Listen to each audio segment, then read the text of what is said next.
Welcome to the deep dive. We've got some really compelling sources shared by our listener today. We're going to be focusing on Indonesia, specifically the pretty intense period of unrest back in August and September of 2025. Yes, and these sources, they really go beyond just the surface-level news headlines you might have seen about protests. They paint a picture of, frankly, a nation at a really critical point. What we saw wasn't just, a reaction to one specific thing, like prices going up or a single political mistake. Right, it sounds like more of a perfect storm situation. Exactly. It felt like the culmination, the boiling over of grievances that had been simmering maybe for decades, finally erupting into these nationwide violent riots. It was quite something. So our mission today really is to try and unpack that confluence. What were the specific political threads, the economic issues, the social grievances that all came together to fuel this? And importantly, the sources also propose a roadmap, right? A way forward. Yes, a comprehensive one.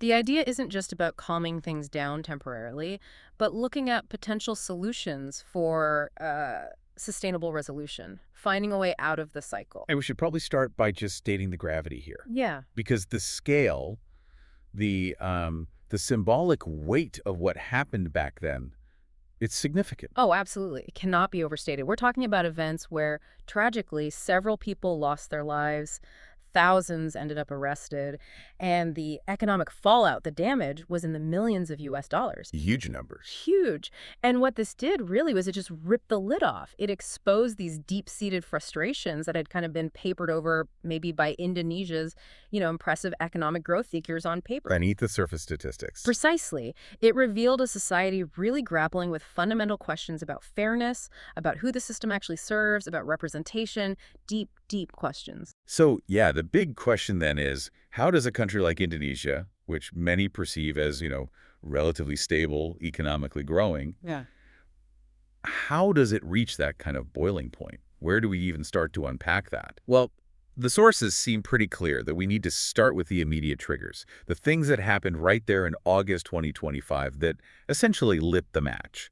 And it seems to come down to this potent symbol of elite privilege hitting right up against widespread public economic anxiety. Yeah, that's a good way to put it.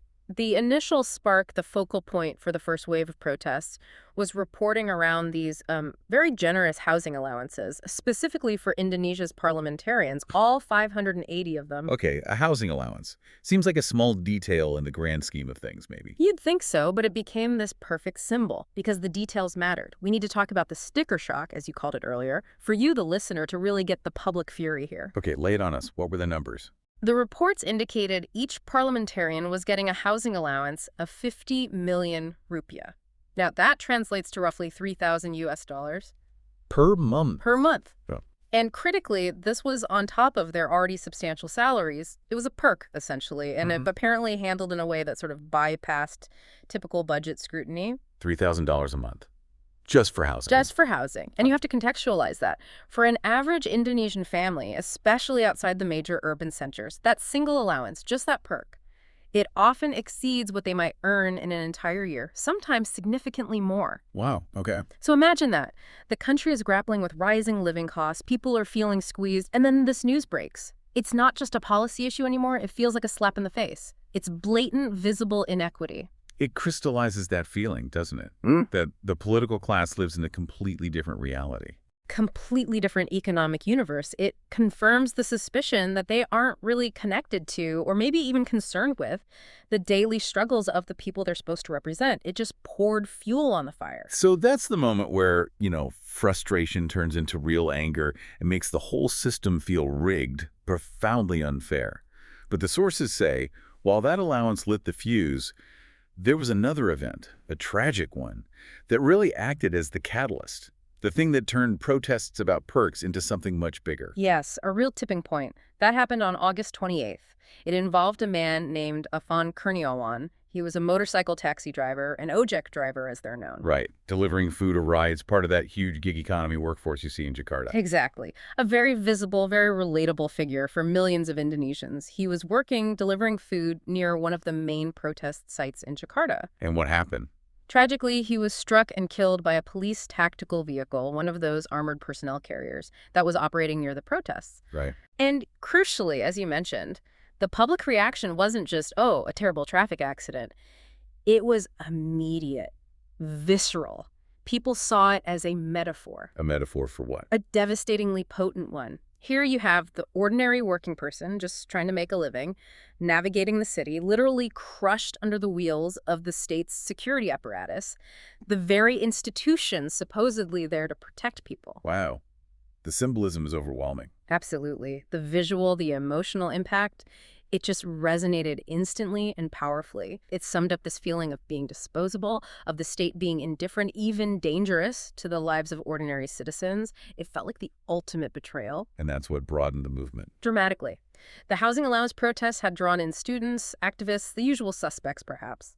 But Kerniowen's death, it unified people. Suddenly, you had these highly organized, powerful labor unions joining in. Women's rights groups who had their own grievances about state priorities came out. Local community leaders, workers from the huge informal sector, everyone joined the students. So it wasn't just about the money anymore. Not at all. The narrative shifted completely. It became this raw, unified demand for fundamental, systemic change. It confirmed the worst fears many held. That the system wasn't just unfair, it was actively harmful to common people. The demand became about accountability, justice, and a complete overhaul. The immediate aftermath, the statistics you mentioned earlier, they really show how quickly things spiraled. The 5 days following that incident paint a picture of serious breakdown. They really do. The security response itself tells a story.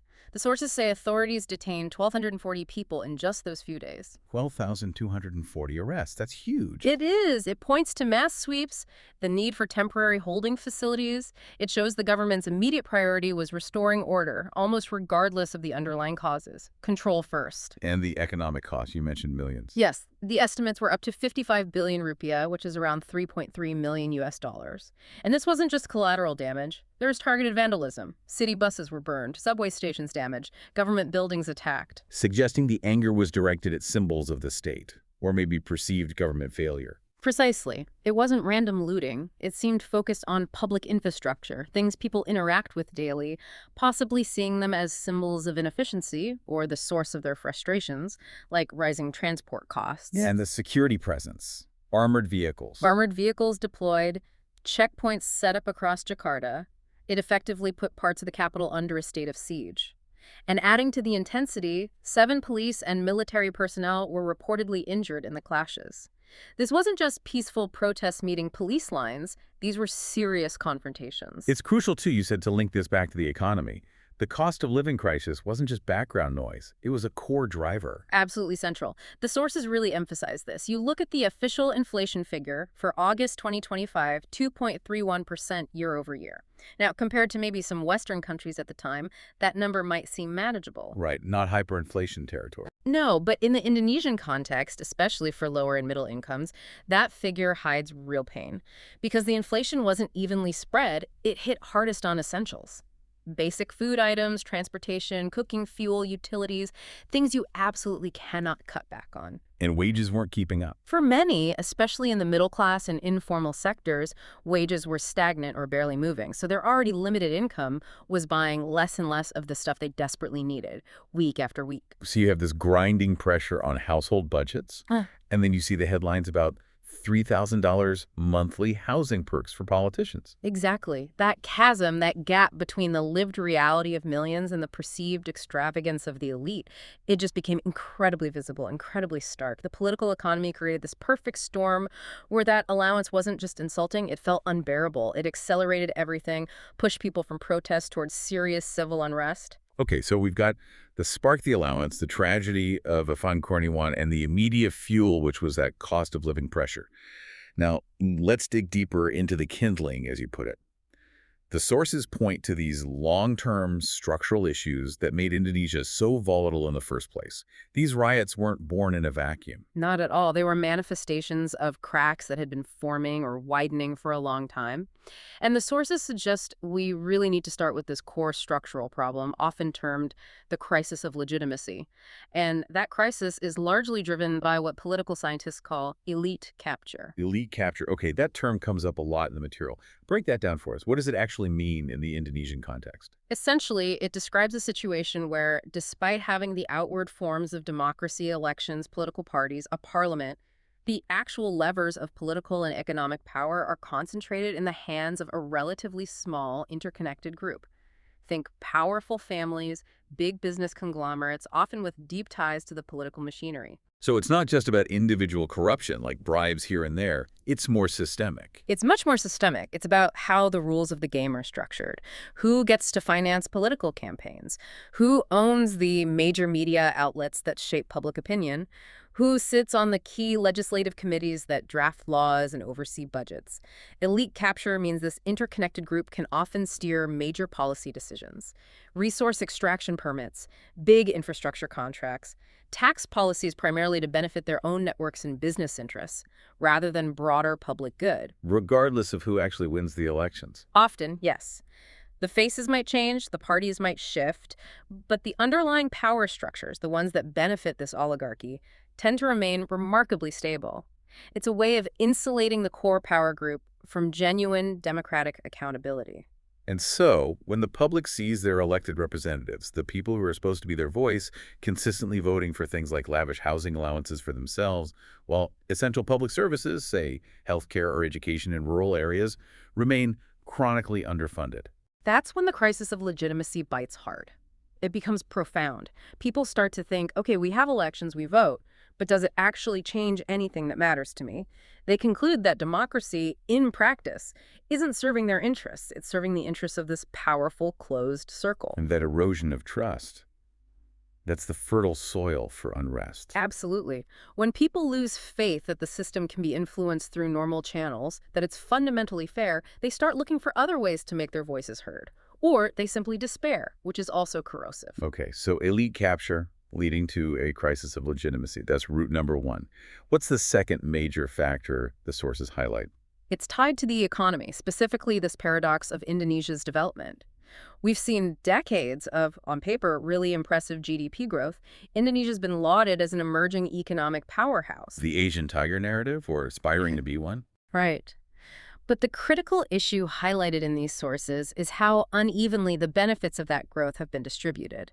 The national pie got bigger, yes, but the slices were allocated incredibly disproportionately. Who got the biggest slices?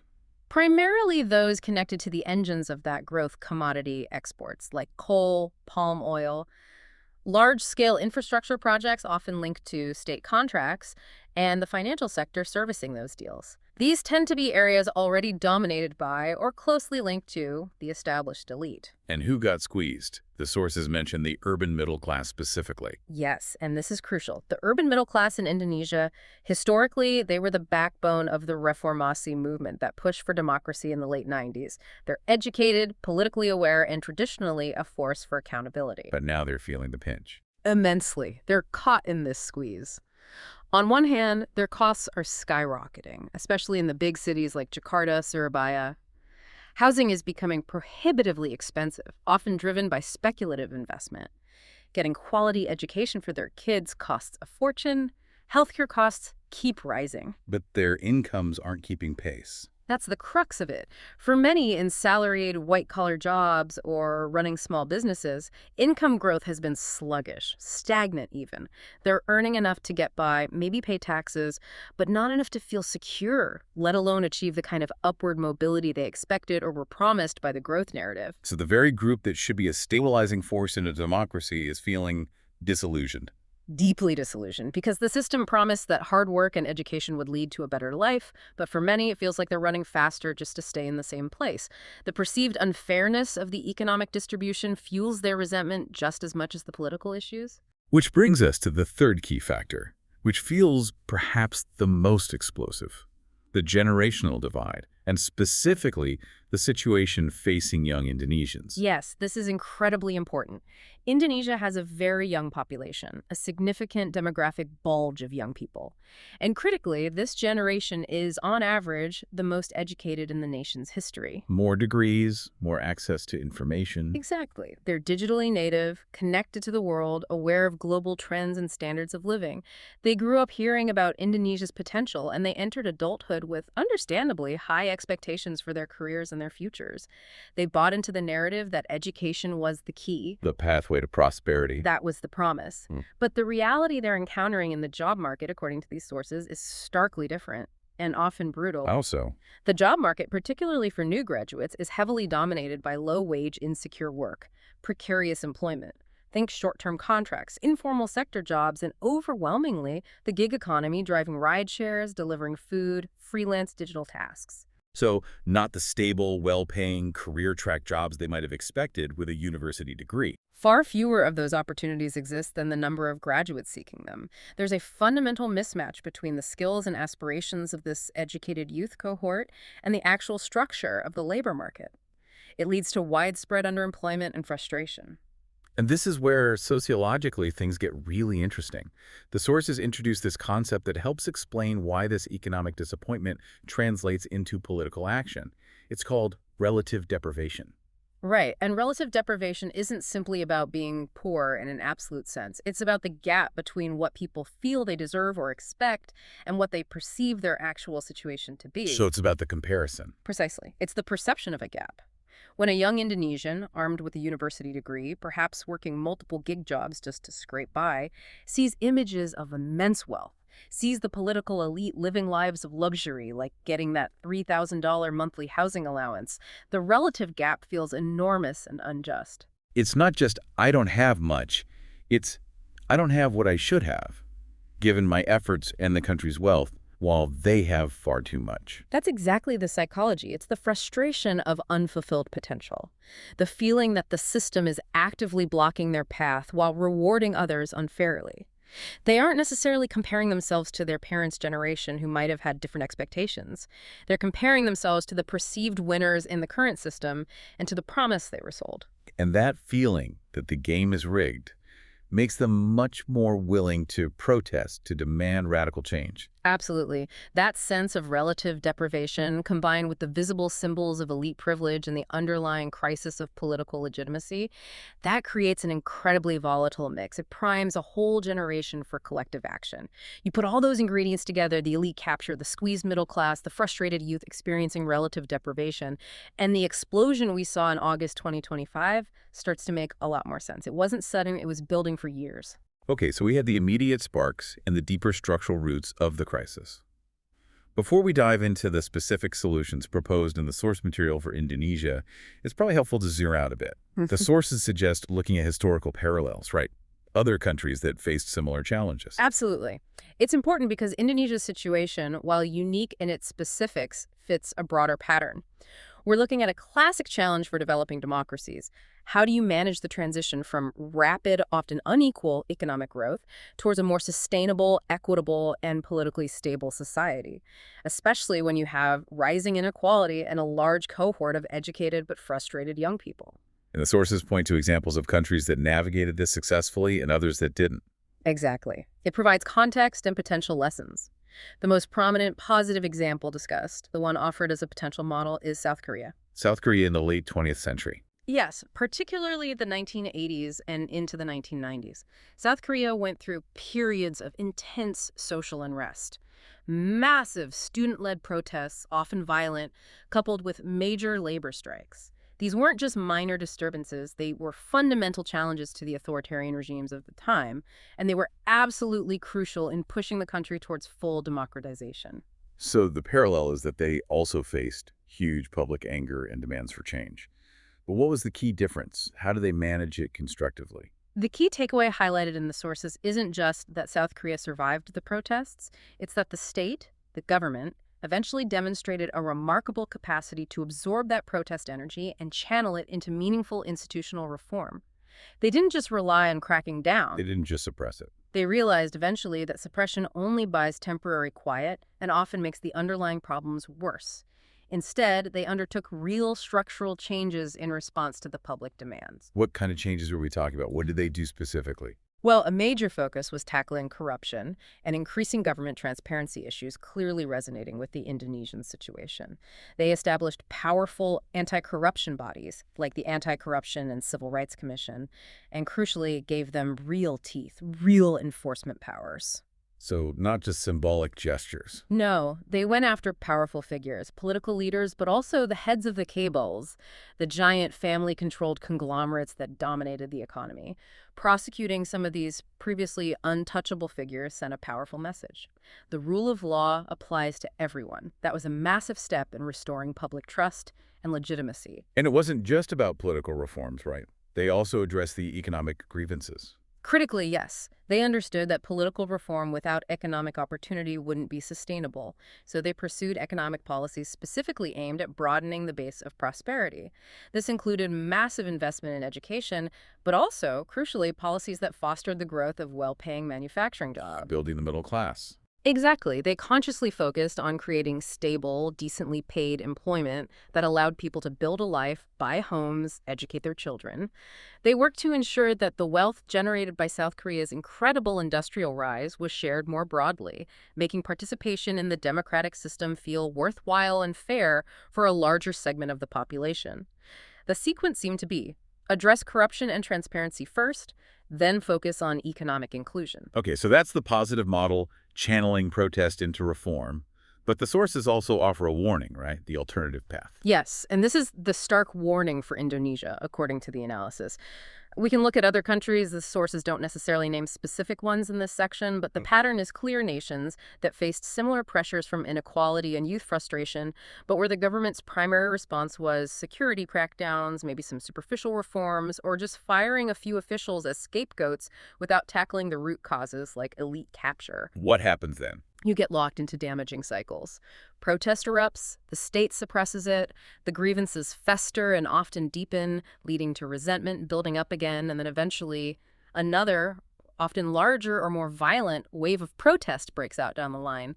It becomes a recurring pattern of instability. And the long-term cost of that cycle must be huge. Immense. Politically, it erodes democratic institutions. It teaches citizens that peaceful protest doesn't work, that the state isn't responsive, potentially pushing people towards more radical or violent options, or just deepening cynicism and withdrawal. Trust evaporates completely. And economically. It's disastrous for long-term economic health. Persistent instability scares away the kind of long-term investment needed for sustainable development. Capital flight can become a problem. The basic social trust needed for complex economic activity, trust in contracts, in the legal system gets undermined. Short-term crackdowns might look decisive, but they often lead to long-term decay. So the core message from these historical comparisons seems to be that the Indonesian government, faced with the 2025 unrest, had a fundamental choice to make. Exactly. As framed in these sources, the choice was stark. View the protests primarily as a security threat to be managed and suppressed, or see them as a symptom of deeper problems, and therefore an opportunity, albeit a painful one, to undertake genuine national reform and renewal. Security versus structure. Precisely. And the South Korean example, despite its own complexities, suggests that tackling the structural issues head-on, addressing corruption and inequality, even though it's politically difficult and requires the elite to give up some power, is ultimately the only path to lasting stability and democratic consolidation. Repression is a dead end. That really sets the stage perfectly for what seems like the most constructive part of this source material, the detailed roadmap for actually resolving the crisis. It's not just diagnosing the problem, it's proposing concrete steps. And it seems structured across different timelines, immediate, medium, and long term. Yes, it's quite comprehensive. The thinking behind it is that you can't fix deep structural problems overnight, but you also can't afford inaction in the immediate wake of a crisis. You need to show visible progress quickly while laying the groundwork for deeper change. Okay, so let's start with the immediate actions. What needed to happen right away, according to this plan, to sort of seize the moment and show the government was serious? Well, step one had to be tackling the issue that literally sparked the protests.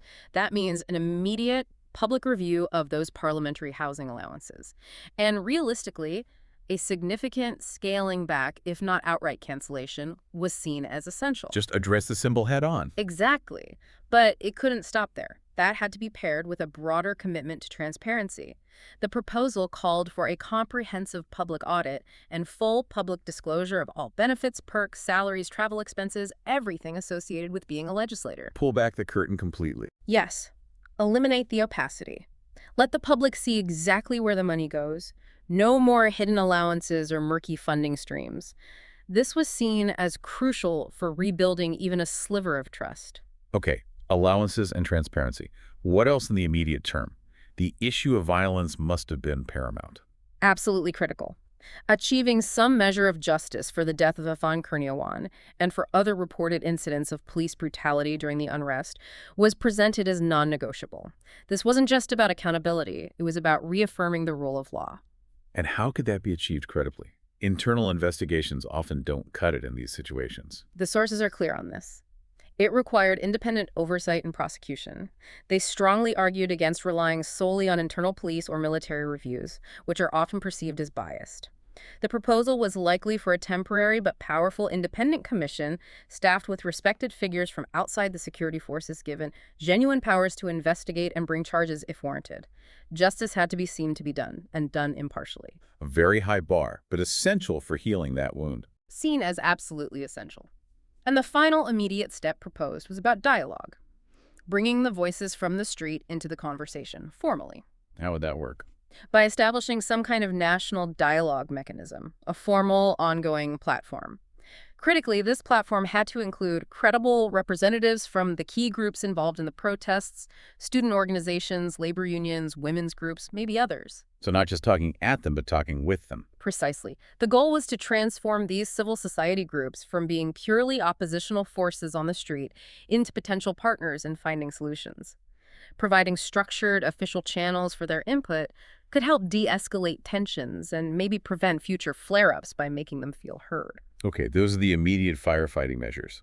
What about the medium-term reforms? Where does the focus shift then? The focus shifts towards strengthening the democratic plumbing, so to speak, making the system itself more resistant to elite capture. And a huge piece of that is political finance transparency. Getting serious about money in politics. Exactly. The proposal calls for much stronger laws and, crucially, enforcement requiring full, detailed, and timely disclosure of who is funding political campaigns and lobbying efforts.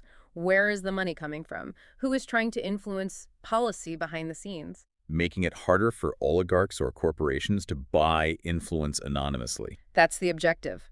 Tracking donations, not just from individuals, but from corporate entities, from complex family trusts often used by the elite, shining a bright light on the financial flows that underpin political power. And on the economic side, in the medium term, how do you start addressing that frustration of the youth and the squeezed middle class? The policy direction proposed is a pivot towards much more active support for small businesses and entrepreneurs, especially given the demographics, those operating in the digital economy. So less focus maybe on giant state projects, more on grassroots enterprise. That seems to be the implication. Concrete steps suggested include things like creating dedicated government-backed funds, offering easier access to credit for small businesses, but with favorable terms, not predatory ones. Also, aggressively cutting bureaucratic red tape and regulations that often disproportionately burden small players, while large corporations can navigate them easily. And investing in digital infrastructure, like reliable internet access beyond just the main cities to enable broader participation. And addressing the skills gap you mentioned earlier, the mismatch between education and jobs. Yes, that's a major medium-term priority.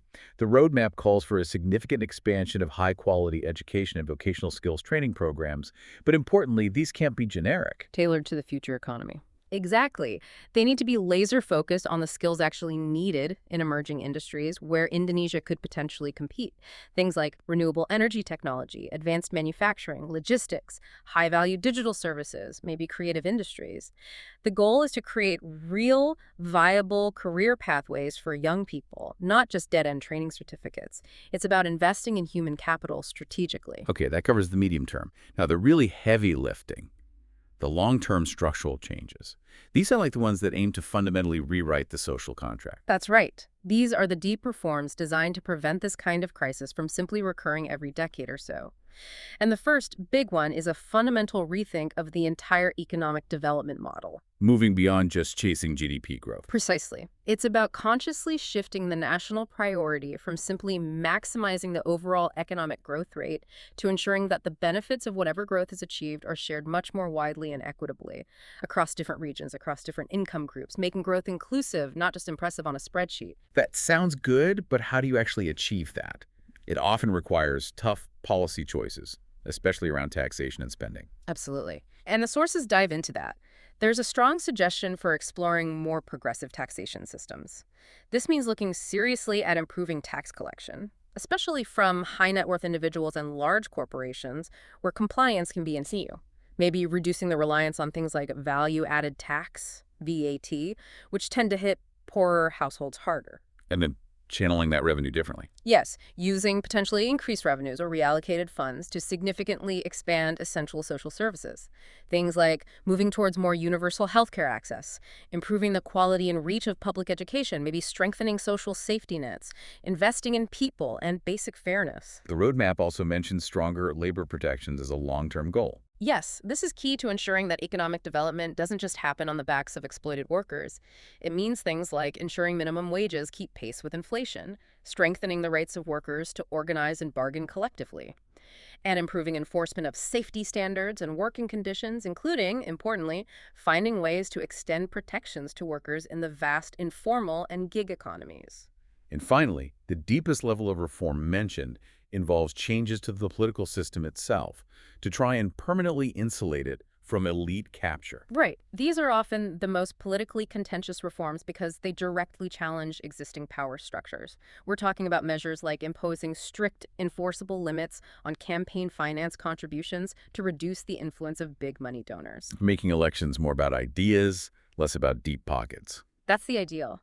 Also, creating genuinely independent and powerful anti-corruption bodies, maybe building on existing ones, but giving them more autonomy and resources with the mandate and the political backing to go after corruption wherever it occurs, no matter how high up. The sources even mentioned potential constitutional changes. That sounds very significant. It does. The idea floated is that some of the weaknesses might be embedded in the constitutional framework itself. So potential changes could aim to increase political responsiveness or decentralize power. For example, maybe strengthening the role and resources of regional representative councils to act as a better counterweight to the central government in Jakarta, or perhaps even exploring mechanisms like mandatory public referendums on certain major national budget decisions or controversial large-scale projects, giving citizens a more direct say. So fundamentally altering the balance of power. That seems to be the ultimate long-term goal, Yeah. to reconfigure the system so that it's structurally more accountable to the broader population, not just captured by a narrow elite in the capital. It's ambitious, no doubt. It's definitely an ambitious roadmap. Mhm. And it's clear from everything you've laid out that the government, even if it had the political will, couldn't possibly implement all of this alone. The sources must talk about the need for sort of an entire ecosystem of change, right? Yeah. Involving other actors. Absolutely. It stresses that this has to be a collective effort. Government action is necessary, but it's not sufficient. And a key player here is Indonesian civil society itself. The groups that were protesting in the first place. Exactly. The labor unions, the student movements, the environmental groups, the human rights organizations, local NGOs. These groups are described as being incredibly organized, persistent, and having deep roots in the community. They can't just be seen as antagonists. So how should they be involved, according to the plan? The idea is to formally integrate them into the policy-making and oversight processes. Not just temporary dialogues, but maybe permanent consultative roles on relevant parliamentary committees or seats on independent oversight bodies. Harnessing their energy, their expertise, and their connection to the grassroots is seen as essential for designing solutions that are actually practical and have public buy-in. They need to be part of the solution, not just critics from the outside. Okay, that makes sense for civil society. What about the business community? Often, reforms like progressive taxes or stronger labor laws are seen as bad for business. Why would they support this? That's the classic tension. But the argument presented in the sources is essentially one of enlightened self-interest for the business community. What do businesses, especially legitimate ones looking for long-term growth, value most?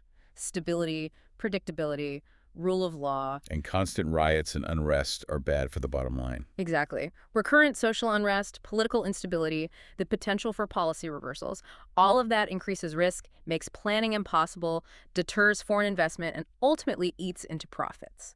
The argument is that supporting equitable reforms which lead to a more stable society, a better educated workforce, and a growing consumer base with more disposable income is actually the best long-term business strategy. So convincing them that the status quo is ultimately more dangerous to their interests than the reforms are. That's the challenge, shifting the perspective from short-term costs to long-term benefits of stability and shared prosperity. They need to see themselves as having a stake in a fairer system, not just maximizing short-term extraction. What about international actors? Can the global community play a constructive role beyond just, say, providing aid? Yes, international partners like the World Bank, the IMF, other governments, international NGOs can offer crucial support, but it needs to be targeted. Technical assistance is highlighted. Like helping build capacity? Right. Providing expertise in setting up robust anti-corruption agencies, training financial investigators and auditors, helping modernize tax administration systems to make them fairer and more efficient, sharing best practices on regulatory reform. It's about transferring know-how. And maybe trade and investment policies could play a role too. That's another point raised. Encouraging trade and investment policies that help Indonesia move up the value chain. Supporting industries that create higher skilled, better paying jobs, rather than just focusing on extracting raw materials or low wage assembly. Aligning international economic engagement with Indonesia's own goals for more equitable development. And given Indonesia's geography, this vast archipelago, local leaders must be critical too. Absolutely essential. National reforms announced in Jakarta can easily fail if they aren't understood, accepted, and implemented effectively at the local level. The sources emphasize the vital role of religious leaders who hold immense sway in many communities, as well as traditional village heads and local community figures. How can they help? They can help explain the reforms, build local support, mediate conflicts that might arise during implementation, and sometimes even leverage traditional mechanisms for consensus building and dispute resolution. They are the bridge between national policy and local reality. Without their active participation, even the best-laid plans from the capital can fall flat. Okay, so it requires this broad coalition, government, civil society, business, international partners, local leaders. But let's be realistic. This is a massive undertaking. What are the major roadblocks, the significant challenges that could derail this whole reform effort, according to the sources? Well, the biggest, most obvious one is political resistance. Let's not mince words. Many of these proposed reforms directly challenge the power, the wealth, and the privileges of the very elite who currently benefit from the status quo. Cutting parliamentary perks, enforcing campaign finance limits, cracking down on tax evasion by the wealthy. Exactly. These aren't technocratic tweaks. They are fundamental shifts in power. Overcoming the inevitable resistance from entrenched interest requires either immense, sustained, and well-organized public pressure that politicians simply cannot ignore, or it requires truly exceptional, perhaps even rare, political leaders willing to risk their own short-term positions and challenge their own networks for the sake of long-term national stability. That's a huge ask. And even if you somehow get the political will, there's the practical question of money. Where does the funding come from for all this expanded education, social services, infrastructure support? Resource constraints are a massive, very real challenge. Indonesia isn't a poor country, but government budgets are always tight and there are competing priorities. Finding the money for these ambitious reforms likely requires politically difficult decisions. It means either significantly improving tax collection, which involves going after powerful individuals and corporations who may currently be evading taxes. Which loops back to political resistance. Right. Or it means reallocating funds away from other areas. Which areas? Maybe defense spending, maybe inefficient state-owned enterprises, maybe poorly targeted subsidies. Every option involves upsetting powerful vested interests. There are no easy choices on the fiscal front. Then there's the sheer difficulty of implementation in a country like Indonesia. Yes, the administrative capacity problem. It's one thing for Jakarta to announce a policy. It's quite another to make it work effectively across thousands of islands with diverse cultures, languages, and vastly different levels of local government competence and resources. So a good policy can just die on the vine due to weak local implementation. It happens all the time. Weak administrative capacity, lack of trained personnel, local corruption, or even just confusion about new regulations can completely undermine national initiatives at the provincial or district level. Bridging that implementation gap is a huge, persistent challenge. And the reform process itself, even if well-intentioned, can create its own problems, right? Yeah. Risk of backlash. Definitely. Reform is inherently disruptive. Changing long-standing economic arrangements, like reducing fuel subsidies or introducing new taxes, even if necessary for the long term, can cause immediate pain or dislocation for some groups. If these changes are perceived rightly or wrongly as being too fast or as unfairly benefiting one region, one ethnic group, or one economic class over another, it can spark its own backlash, potentially derailing the whole process. Managing the pace and the public communication around reforms is incredibly delicate.